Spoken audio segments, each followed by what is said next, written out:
The Chennai shopping mall శ్రావణ సంబరం KG sale nakshi jewellery Mela flat 50% of.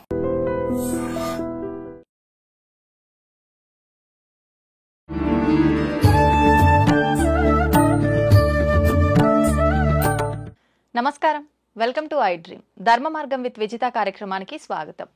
అయితే ప్రస్తుతం మనతో పాటు ఉన్నారు శ్రీ శ్రీ శ్రీ గురు కరుణామయ్య గారు. వారు ఎన్నో సంవత్సరాల నుంచి ఎంతో మందికి శ్రీ విద్యా ఉపాసన గురించి కానీ, శిక్షణ గురించి కానీ చాలా మందికి సలహాల రూపంలో, వారి మంచి మాటల రూపంలో మంచి మంచి విషయాలు తెలియజేస్తూనే ఉన్నారు.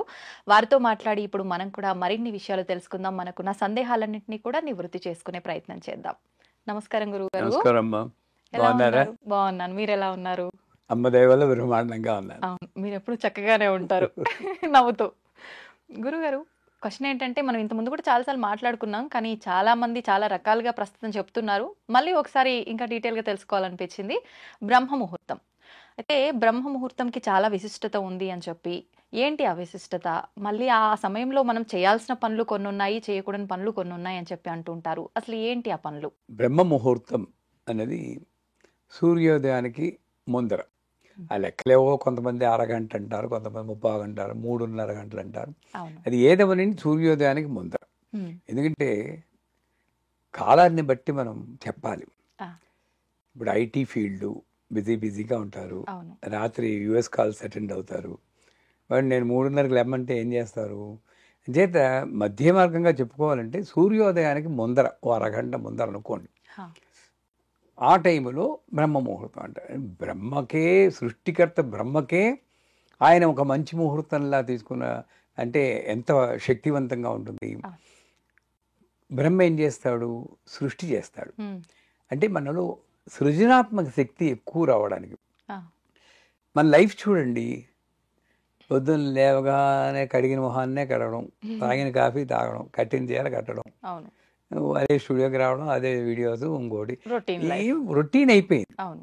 ఒక సృజనాత్మక శక్తి అన్నది, ఇది నేను కొత్తగా ఇవాళ చేసాను తృప్తిపడి అనేది వెనక్కి తిరిగి చూసుకుంటే ఎప్పుడో కానీ కథలు మనకి కొన్ని సందర్భాల్లో ఏదో వింత జరిగినట్టు. ఇందులో వెనక్కి తిరిగి చూసుకుంటే మన జీవితాలని, మీకు పెళ్ళయిందో లేదో తెలియదాకా, పెళ్ళైతే మీ జీవితంలో భర్త, పిల్లలు, స్టూడియో, ఐ డ్రీమ్స్ ఇవే ఉంటాయి తప్పితే, విజిత అన్నమ్మాయి మీ దీని బొమ్మరిల్లో సిద్ధార్థ్ చెప్తాడు, నేను వెనక్కి తిరిగి చూస్తుంటే నువ్వే ఉన్నావు నాన్న అంటాడు.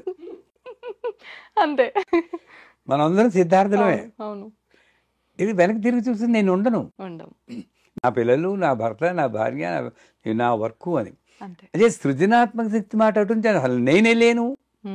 అలాంటి వాడికి ఒక సృజనాత్మక శక్తిని కలిగించడానికి అనువైనటువంటి సమయం. ఎందుకన్నారు? యోగపరంగా చూస్తే సూర్యుడి యొక్క కిరణాలు, తెల్ల కిరణాలు భూమిని తాగినప్పుడు మాయాశక్తి వస్తుందని అంటారు. ఎర్ర కిరణాల వరకు పర్వాలేదు, అంటే ఎరుపెక్కిన అరుణోదయం అంటారు చూడండి, అప్పుడు పర్వాలేదు. తెల్లబడింది అనుకోండి, మాయ వస్తుంది. మీరు గమనిస్తే సూర్యోదయానికి ముందరే ఒక అరగంట ముందు లేవండి, మీకు ఏమీ తోచదు, అబ్బా అలా ఉందాం అనుకోండి, లేదా బయటికి వెళ్ళి అలా అనిపిస్తుంది. అదే సూర్యుడు తెల్లబడిన, అమ్మో పని మనిషి ఇంకా రాలేదు, లేట్ అయిపోయింది. ఎందుకు వస్తుంది అది? తెల్లబడేటప్పటికీ మనకు మాయ, అంటే ప్రాపంచికంలో పడిపోతాం. మాయ అంటే ఏమిటి? ప్రాపంచికంలో పడతాం, ఇంకా వేరేదేది తోచదు. అంచేత నేను అసలు చెయ్యాల్సిన పని ఏదో ఒకటి ఉంది, నేనైనా మీరైనా భూమి మీదకి వచ్చాక, ఇది కాదు, అది నాకు గుర్తు చేసే సమయమే బ్రహ్మముహూర్తం. నేనెవరిని, నేను ఎందుకోసం వచ్చాను, నేను కొత్తగా ఈ ప్రపంచానికి ఏం తేగలను. ఓషో అని ఒక ఆయన ఉన్నారు, పేరు విన్నారా? పూణే, ఆయనకి చెడ్డ పేరు ఉందనుకోండి, బట్ గొప్ప ఫిలాసఫర్. ఆయన పుస్తకాల్లో Osho visited this planet between this and this year అని ఉంటుంది. పుట్టాడు చచ్చిపోయారని ఉండదు. సో మనం విజిటర్స్ అనమాట. నేను 1953లో వచ్చాం ప్లానెట్కి. వెళ్ళిపోయేది ఇంకా టికెట్ రాస్తాడు కానీ మనకు కనబడదు అయ్యారు, అదృష్టవశాత్తు కనబడింది చచ్చిపోతుంది, ఇప్పుడు నుండి. సో ఈ టైంలో నేనేం చెయ్యాలి అని నాకు తోచాలంటే బ్రహ్మ ముహూర్తమే.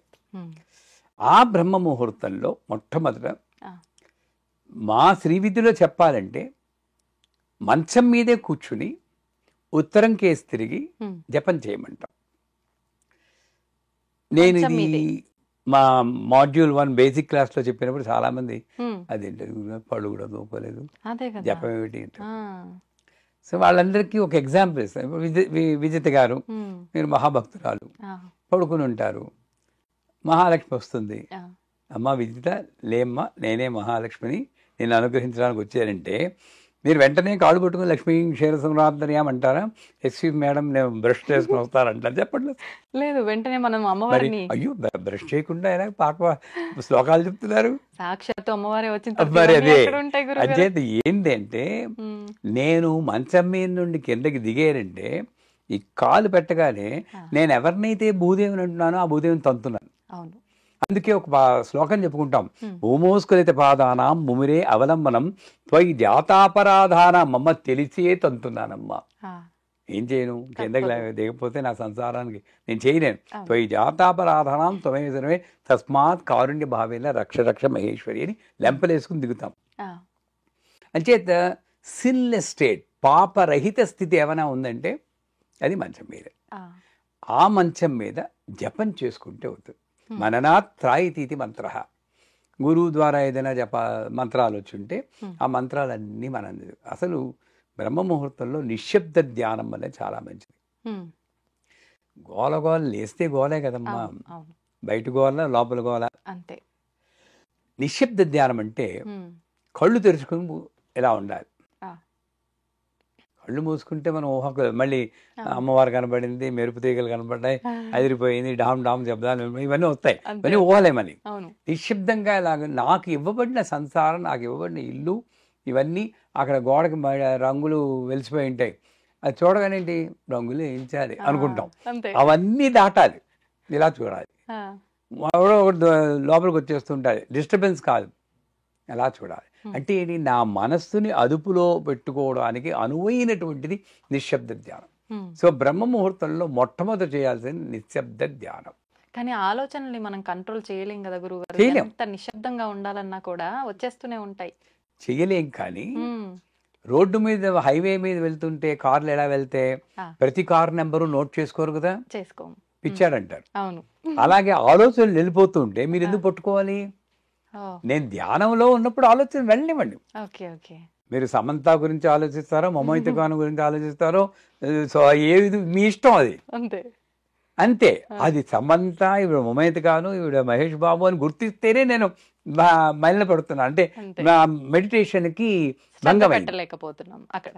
వాళ్ళు మంచివారే, మనం మళ్ళీ పడిపోం. నా మెడిటేషన్కి భంగమైంది. అందుచేత ఏం చేయాలి, వాళ్ళందరూ వస్తుంటే వాళ్ళు కూడా దేవతా స్వరూపాలే అయిపోయింది. అంతే. ఇంకా నేను చేస్తుంది ఆ ఒక్క ఆట ఆడిస్తుంది అమ్మవారు. నేను ఇలా కూర్చొని అమ్మా నేను ధ్యానం చేయాలంటే అప్పుడే వస్తాయి నువ్వు అంటావు, ఒలికి పడతావా అని చెప్పేసి పాటలు వస్తాయి మనకి. అది దాటాలి. అంటే దాన్ని ఆపేయాలి అనుకోవడం ఇది ఆపాలంటే కోమాకి వెళ్ళాలి, అంతే కదా. అంతే. అప్పుడు కానీ ఆగదు, అది వద్దు మనకి. అలా చూస్తూ ఏ ఆలోచన వచ్చినా సరే ఎంజాయ్ చేస్తూ అలా ఉంది. ఇది నిశ్శబ్ద ధ్యానం. దీని తర్వాత గురువు మంత్రం ఇస్తే ఆ మంత్రాన్ని మీరు జపం చేయాలి. లేదు అంటే ఓం నమో నారాయణాయ, విష్ణుమూర్తి. మనకి పార్టీలు ఉంటాయి కదా, కాంగ్రెస్, బీజేపీ అని. విష్ణుమూర్తి పార్టీ అయితే ఓం నమో నారాయణాయ, శివుడు గారి పార్టీ అయితే ఓం నమ శివాయ. ఏం చేస్తామని తప్పదు. ఎవరికి ఇష్టం వచ్చిన పార్టీ వాళ్ళ లీడర్ పేరు వాళ్ళు చెప్పుకుంటారు. రాజకీయాలు మనకి బాబోయ్, వాళ్ళ అత్తగారులు, మామగారులు, వాళ్ళ కొడుకు, వీళ్ళు మేనల్లు, వాడు మనకి ఏదైతే జీవితం ఉందో ఆ దేవుళ్ళకి అంటకెట్టేసి మనం ఆనందపడిపోతూ ఉంటాం. సో ఎవరికి ఆనందం కలిగించే మంత్రాన్ని, లేదా ఓం హ్రీం హౌం నమ శివాయ అని ఉంది, ఆ మంత్రమైనా చెప్పుకుంటే ఆ సమయంలో నమ్మకం. మన మతం అంటే ఏంటి? నమ్మకం. మతం అంటేనే నమ్మకం. మన నమ్మకం ఏంటంటే దేవతలందరూ కూడా ఉత్తర దిశగా బయలుదేరుతూ ఆ సమయంలో ఏ జీవులు లేచి కూర్చుని జపం చేస్తున్నారో, భగవద్ ధ్యానం చేస్తున్నారో వాళ్ళని ఆశీర్వదిస్తారు. అంటే వాళ్ళకి రూపాలు ఉన్నాయో, పైన అక్షతలు పడ్డాయో అవన్నీ మనకు అనవసరం. నాస్తికులు చెప్తారు అయితే నక్షత్రాలు పడ్డాయా నా మీద, అది వేళాకోళం చేస్తారు. అదేమిటంటే వాళ్ళ భాషలో చెప్పాలన్నా కూడా ఆ టైంలో ఒక నేచర్లో ఒక రకమైన ఎనర్జీ ఉంటుంది. ఉమ్, ఆ ఎనర్జీ మనల్ని ఉత్తేజపరుస్తూ ఉంటుంది దైవికంగా. ఆ, ఆ ఉత్తేజం మనకి మంచిది. అంటే 72,000 నాడులు ఉత్తేజమై ఉమ్, ఒక రకమైన రిలాక్సేషన్ పొందుతాం. ఉమ్. మరి ఇప్పుడు ఇంత ప్రత్యేకత ఉన్న ఈ సమయంలో మనం అంత శక్తివంతమైన సమయంలో మనం అంతే విధంగా మంచి పనులు కనుక చేస్తే ఆ శక్తి ఇంకా ఎక్కువ మనకి లభించే అవకాశం ఉంటుంది కదా గురుగారు. మరి ఎలాంటి పనులు చేయాలి అప్పుడు మనం? అప్పుడు చెప్పానుగా, జపం చేయాలి. జపం. జపం చేసుకోవాలి. లేదా గ్రంథ పఠనం, మంచి గ్రంథం ఆ, ఏదైనా తీసుకొని మరి అప్పుడు కాస్త మొహాలి కడుక్కొని గ్రంథ పఠనం చేసుకోవచ్చు. మా గురువు గారు ఏం చేసేవారు, ఆ, పొద్దున్నే లేచి, ఆయన చూడండి తెలివైన వారు చేసే పని, పొద్దున్నే లేచి ఆ టైంలో కంప్యూటర్ ముందు కూర్చుని ఉమ్, అలా తనకి ఏం తోస్తే అదంతా అమ్మవారి గురించి టైప్ చేసేవారు. ఆహా, ఆయన తాపత్రయం అంతా దైవీభవం ఆయన కట్టారు. ఆహా. ఆయన తాపత్రయం అంతా జగత్తుకి ఇవన్నీ ఈ విషయాలు తెలిసి తెలియచేయాలి. బాగుపడాలి అని. ఓకే. అయిపోయి సూర్యుడి పైకి వచ్చేసే కనపడుకుంటున్నాడు. మళ్ళీ 8 గంటలు లేచిపోయారు. ఆహా, మరి నిద్ర ఆపుకోవద్దు కదా. అవునవును. 2:30, 3కి లేచిపోయేవారు. ఆ, ఆ టైంలో హాగా జపం చేసుకునేవారు. గ్రంథ పఠనం బోల్డ్ పుస్తకాలు చదివేవారు. సూర్యుడు అయ్యి ఒక 6:30 అయిపోగానే కొంచెం ఒక్క కునుకు తీసి 7:30 ఆ ప్రాంతం లేచేవారు. ఆహా, సో ఆ గ్రంథ పఠనం, ఈ జపం, ఈ 2 చేయడం, లేదా నిశ్శబ్దం 3 మూడు. అది చేస్తే మంచిది. ఉమ్, ఇకపోతే మా పీఠంలో ఉమ్, ఆ టైంలోనే మొత్తం అన్నీ అయిపోయాక పూజ కూడా చేస్తూ ఉంటాం. ఆహా. రుద్రాభిషేకం చేస్తాం. ప్రతినిత్యం ఉంటుందా గురుగారు? ప్రతినిత్యం ఉమ్, ఏకాదశ రుద్రాభిషేకం చేస్తాం. ఆహా, సహస్ర లింగాలకి, స్ఫటిక లింగాలు ఉన్నాయి. ఆ, ఆ సహస్రలింగాలకి ఏకాదశ రుద్రాభిషేకం ప్రతిరోజు ఆ బ్రహ్మ ముహూర్తంలో చేస్తాం. అదే చెయ్యాలని లేదు. భగవద్ ధ్యానంలో 3 రకాలు ఉన్నాయి: జపము, పారాయణ, అర్చన, తర్పణ, హోమం. ఈ 5 3 ఉమ్, ఆ బ్రహ్మ ముహూర్తంలో చేస్తే మంచిది. జపం ఇందాక చెప్పాం. అవును, పారాయణ ఏదో ఒక గ్రంథ పఠనం, అవును. భగవద్గీత చదువుకోండి, రామాయణం చదువుకోండి, లలిత సహస్రం చదువుకోండి. లేదా అర్చన, ఉమ్, అభిషేకం చేసుకోండి, ఓ చిన్న పూజ చేసి అది స్నానం అది చేశాకే ఓకే. ఇది చెయ్యండి. ఉమ్, ఆ బ్రహ్మ ముహూర్తంలో చేస్తే ఇందాక చెప్పినట్లు దేవతల యొక్క శక్తి కూడా ఉమ్, మనకి తోడై అనేక అనుభవాలు పొందుతాయి. అంతేగాని బ్రహ్మముహూర్తంలో చేస్తే మీ కోరికలు తీరిపోతాయి అలా చెప్పుకోకూడదు. ఆ, ఈ అసలు కోరికలే లేని స్థితికి వస్తారు. ఆ, మనకి కోరిక తీరితేనే ఆనందపడతా ఉంది. ఎందుకు? అవును, అవును. ఉమ్, ఇప్పుడు భోజనం చేస్తే ఒక శక్తి వస్తుంది. అవును, ఈ మోడర్న్ లైఫ్లో ఒక చిన్న క్యాప్సూల్ వేసుకుంటే అంతే శక్తి వస్తుందన్నారా లేదా? అవును, వస్తుందన్నారు. అవును. సో అలాగా నేను ఏ స్థితికి వెళ్తే నాకు అసలు కోరికే లేకుండా మహాతృప్తిగా ఉంటాను, ఉమ్, అటువంటి స్థితి. అదే సమయంలో నాకు ఈ యొక్క వాక్ సిద్ధి, మా పవర్ ఆఫ్ మేనిఫెస్టేషన్ అంటారు, నేను అనుకున్నది అవడం, ఇవన్నీ కూడా వస్తాయి. ఉమ్, అంచేత యోగ మార్గంలో కొంతమంది సంగీత సాధన, ఆ, సంగీతం నేర్చుకుంటున్నారు. ఆ, అప్పుడు వాళ్ళు సంగీత సాధన చేయడానికి అనువైన సమయం. ఉమ్, కాబట్టి మీరు అనొచ్చు పక్కవాడు పడుకుంటే మీరు ఆడ కేకలెడితే ఎలాగని, వేరే విషయం. దానికి అనువుగా ఉంటే ప్రదేశం బాగుంటుంది. సంగీత సాధన. ఆ రోజుల్లో ఆ టైంలో మొలలోతు నీళ్ళల్లో కూర్చుని సాధన చేయమనివారు. ఆహా, శంకరాభరణం సినిమాలో కూడా ఆ, చూస్తారు, ఆ, నీళ్ళల్లో కూర్చోబెట్టి సంగీత సాధన. ఎందుకంటే ఆ టైంలో ఈ కంఠం అలసిపోదు కదండి. ఉమ్, రాత్రి అంతా ఒక 7 గంటలు రెస్ట్ రిలాక్స్ అవుతారు. తీసుకుంటారు, అవును, బాగా రెస్ట్లో ఉంటుంది. అవును. పొద్దున్న ఎప్పుడో మధ్యాహ్నం చేస్తానంటే అరిచి ఓపిక అరిగిపోయి ఉండదు. ఉంటుంది. అవును. ఆ టైంలో కంఠం బాగుంటుంది. నెంబర్ 1. వాతావరణంలో నాకేమీ డిస్టర్బెన్స్ ఉండదు. ఉండదు, పిన్ ప్రశాంతంగా. Drop silence. ఎప్పుడైనా నేను లేచి చూసారు పొద్దున్న? ఆ, ఆ? లేదు, చూసాను. లేస్తారు. ఇంకా అలాంటప్పుడు విలేజ్ లో అయితే ఇంకా చాలా బాగుంటది. అప్పుడే కోయిళ్ళు కూ కూ కూ కూ అవును. ఉంటే అసలు దురదృష్టవంతులు అన్నీ పోగొట్టుకునేవాడు, పోగొట్టుకుని. బ్రహ్మముహూర్తంలో లేవని వాడు. ఆ, ఏమక్కర్లేదు, అది పూజ ఇవన్నీ వదిలేయండి, ఉమ్, హాయిగా బయటకు వచ్చి అనండి ఒక్కసారి. ఊపిరి దాని ఏ ప్రశాంతంగా కారు బయటికి పీల్చుకో. రాదు, పొల్యూషన్ ఉండదు, అవును, అవునా కాదా? నిజమండి. సౌండ్ పొల్యూషన్ లేదు, అవును, ఎయిర్ పొల్యూషన్ లేదు. లేదు. ఆ టైంలో మీరుంటే ఆరోగ్యం కూడా బాగుపడుతుంది. ఉమ్, దేవుడి మాట ఉంటుంది, ముందు ఆరోగ్యం బాగుపడుతుంది, ఫ్రెష్ ఎయిర్ గాలి. అప్పుడు యోగా చేసినా కూడా మంచిదే. ఓకే. యోగాసనాలు వేస్తారు కొంతమంది. నేను చిన్నప్పుడు వేసేవాళ్ళం, 20 అప్పుడే యోగాసనాలు వేసేవాళ్ళం. ఆహా, శీర్షాసనం, హలాసనం, ధనురాసనం, ఇవన్నీ ఉమ్, అప్పుడు వేస్తే బాడీ బాగా ఫ్లెక్సిబుల్గా ఉంటుంది, ఫ్రెష్గా ఉంటుంది, కనుక ఫోకస్ బాగా ఉంటుంది. అంచేత టూకీగా చెప్పాలంటే నువ్వు ఏ ఉపాసన చేయదలుచుకున్నావో, గాన ఉపాసన కానీ, నృత్య ఉపాసన కానీ, పాండిత్య ఉపాసన కానీ, దైవ ఉపాసన కానీ, ఏ ఉపాసన యోగోపాసన కానీ చేస్తే ఆ టైంలో మీరు ప్రాక్టీస్ చేస్తే చాలా మంచిది. అందుకే విద్యార్థులను కూడా పేరెంట్స్ లేపి చదువుకో, పొద్దుగాల తెల్లారుజామున చదువుకుంటే బాగా గుర్తుంటుంది అనేవారు. ఎందుకంటే చూడండి, రాత్రంతా మేలుకుని చదవడం ఒకటి, రాత్రి పెందరాడే పడుకొని అవును పరీక్షప్పుడు పొద్దున్నే 3:30-4 గంటలు లేచి చదివితే చాలా బ్రహ్మాండంగా ఉంటుంది. మా అమ్మగారు అలాగే లేపేవారు.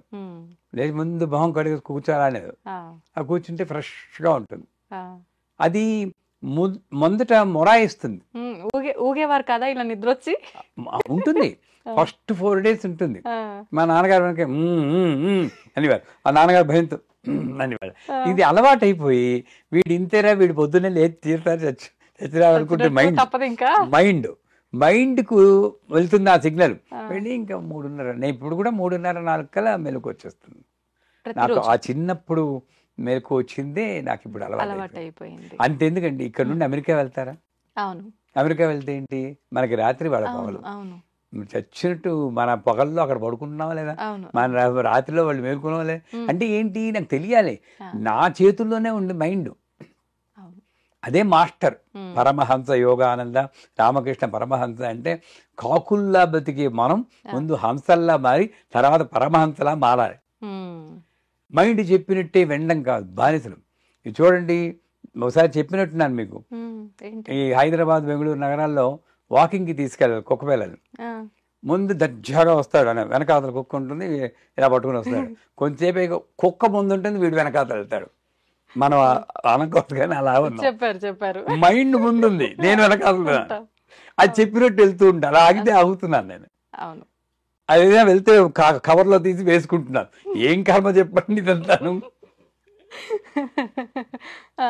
సో అట్లాంటి లైఫ్ కాదు. బ్రహ్మముహూర్తంలో లేస్తే ఆ మైండ్ మన కంట్రోల్లో ఉండి నేను ఒక మాస్టర్ అవుతాను. నేను చెప్పినట్టు వినాల్సిందే ఇంద్రియాలు. నేను అన్నం పెడితే తినాలి, ఏళ్ళకి పెడితే ఏ వేళకి పెడితే ఆ వేళ తినాలి. ముందు పరాయిస్తుంది. న్యూజిలాండ్లో ఉన్నప్పుడు 10 రోజులు నేను ఉపవాసం ఉన్నాను. అంటే దసరాల్లో ఉండి రోజుకి ఒక, అంతా వెరీ పనిలేండి, అదొకటి తర్వాత చెప్తాను. ఓ గ్లాసులు పాలు తాగేవాడు రోజు, ఇంకేం తినలేదు అంతే. రాత్రి మొట్టమొదటి 3 రోజులు మాత్రం చాలా బాగా వేసింది. మా ముందే మా ఆవిడ మా పిల్లలు ఆవకాయ అన్నం అది కలుగుంటే, ఎందుకు అనవసరంగా అందరికీ అనౌన్స్ చేసాను ఉపవాసం అని. సో అలా అలా అలా అలా తర్వాత నుండి ఒకటి గమనించాను, 4వ రోజు అసలు అనిపలేదు, అస్సలు ఇంకా దాని జోలికి వెళ్ళలేదు. మైండ్ వీడింతే నాకేం పెట్టడు, రాత్రి 10 గంటలు ఓ గ్లాసు పాలే అని సెటిల్ అయిపోయింది. అయిపోయి 10వ రోజు అయిపోయాక 11వ రోజు అన్నం పెడితే నేను తినలేదండి. ఇంత తింటే ఎక్కువ అలవాటైపోయింది. దాని తర్వాత నాకు వచ్చింది ఏంటంటే పుణ్యం, డయాబెటిక్, షుగర్ వచ్చింది. న్యూజిలాండ్లోనే షుగర్ వచ్చింది. అంటే మరీ అంత కటిక ఉపవాసం ఉండకూడదు. ఏదో కాస్త తీసుకుంటే పర్వాలేదు కానీ మరీ అందులో అక్కడ దేశం కాని దేశం, అక్కడ వాతావరణం వేరు, అటువంటిది. అంచేత బ్రహ్మ ముహూర్తంలో నేను కానీ లేచి సాధన చేస్తే, ఇప్పుడు చెప్పిన సాధన, నా మైండ్ నా కంట్రోల్లో ఉంటుంది. మెయిన్ అక్కడే. అందుకే ఆకాశంలో చుక్కలు లెక్క పెట్టవచ్చు, తివిరి ఇసుమున తైలంబు తీయవచ్చు. అంటే ఇసకను పట్టుకుని ఇలా ఇలా పిండేసి నూనె వస్తుంది. సాధ్యమేనా గురుగారు? అదైనా సాధించవచ్చు. అంత కష్టం. నాస్తికుడైన రాజు ముందు దైవ స్తోత్రాలు చేసి వాడిని మెప్పించవచ్చు. ఇది అదుపులో ఉంచుకోవడం మాత్రం సాధ్యం కాదు. కరెక్ట్. అది అదుపులో ఉంచుకోవాలంటే బ్రహ్మముహూర్తంలో లేవాలి. మరి చేయకూడని పనులు ఏమైనా ఉన్నాయా? చేయకూడని పనులు ఏంటి? అప్పుడే ఇంకేమున్నాయండి? నాకు నా యొక్క ప్రాపంచికానికి కానీ ఆధ్యాత్మిక కానీ అడ్డొచ్చే పనులు, నా దృష్టిలో పాపం అంటే అదే. ఎవరు లిస్ట్ లేదు, చేయకూడదు పనులు. అప్పుడు వచ్చి నెట్ఫ్లిక్స్ తీసి నిన్ననే సినిమా వచ్చింది ఓటీటీలో అని ఆ సినిమాలు చూస్తూ ఉంటారు. అటువంటి చేయకూడదు. గట్టిగా మాట్లాడడం, ఆ రోజు లేచిపోతారు కొంతమంది, కానీ ఈ ఒంటింట్లోనూ అటు ఇటు తిరుగుతూ గట్టిగా కేకలేస్తారు. అదేమవుతుందంటే వాతావరణంలో, ఒక నిశ్శబ్ద వాతావరణంలో ఒక యోగం ఉంటుంది. అది ఓంకారంతో సమానం అంటారు. ఆ శబ్దం, అన్ని శబ్దాలు ఓంకారంలో లైవతే, ఓంకారం నిశ్శబ్దంలో లైవతే, నిశ్శబ్దానికి అవతల అమ్మవారు ఉందంటారు. ఇది ఈ సత్యం తెలుసుకుంటే, అది తెలుసుకుని కేకలు అరుపులు లేకుండా ప్రాపంచికమైనటువంటి విషయాలు తక్కువ చేస్తే, అంటే ఏమిటి, కంప్యూటర్ మీద పని చేసుకోవడాలు అలాంటివన్నీ కాకుండా అదేంటి భుక్తి, ఆ భుక్తులన్నీ పక్కన పెట్టాలి. నాకు నేనుగా ఒక జీవిగా నేను ఉద్ధరింపబడడానికి ఏం చేయాలి, ఇందాక చెప్పాను కదా, అటువంటివి చేస్తే మంచిది. నెంబర్ 2, ఇందాక కేకలు పెట్టడాలు కానీ గట్టిగా అరవలాలు లాంటివి చేయకూడదు. నెంబర్ 3, నేను లేచేసాను కదా అని కొంతమంది పక్క మీదే అటు ఇటు దొల్లుతూ ఉంటారు. మీరు గమనించారు లేదు? లేచిపోయాను, లేస్తారు కానీ మంచం నుంచి దిగరు, దొల్లుతూ ఉంటారు. ఇటువంటి బద్ధక పనులు, బద్ధకాన్ని ప్రేరేపించే ఎటువంటి పనులు మనం చేయకుండా ఉంటే మంచిది, బాగుంటుంది. అంటే బ్రహ్మగారి యొక్క ముహూర్తంలో నేను ఆయనకి తగినట్లు నేను నా చర్యలు ఉండాలి.